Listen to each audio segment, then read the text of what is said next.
Bank thinks that what we need to do first in order to feed ourselves is we need to free ourselves. We need to open up our borders. They are saying that it is cross-border trade restrictions that are really in the way of making sure that financial institutions, for example, think that, well, it would be profitable or even preferable to lend money to Phillips Farm because he has the market of West Africa that he can access easily. Same way that water flows from Burkina Faso, to Ghana freely and across, the West Coast from side to side freely.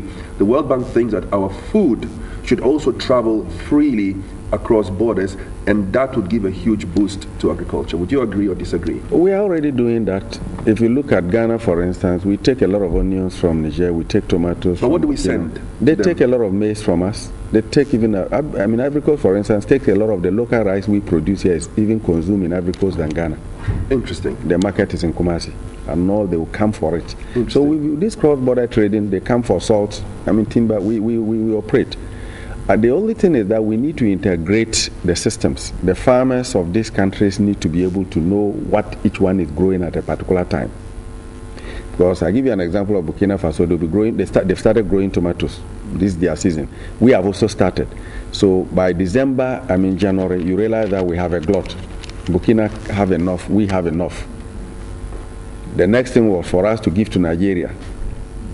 But in the raw state of it, before you reach Nigeria, 50% of the tomatoes is bad.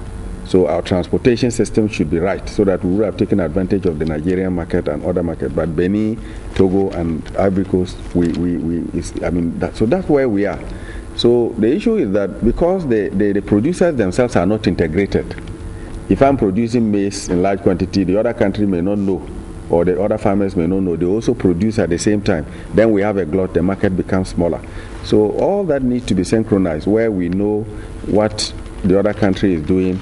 The farmers within the countries are also integrated. The financial institutions that provide agricultural financing are also integrated, because cost, if we are union, our cost should be the same, so that one cost should not be higher, another one lower. And that is, the transport systems needs to be enhanced to make it easier for our trucks to cross there without any problem. Their trucks too should be able to come. We need to integrate the human beings. We are politically integrated, but we are not really on the ground where our society is integrated. Our businesses are not integrated.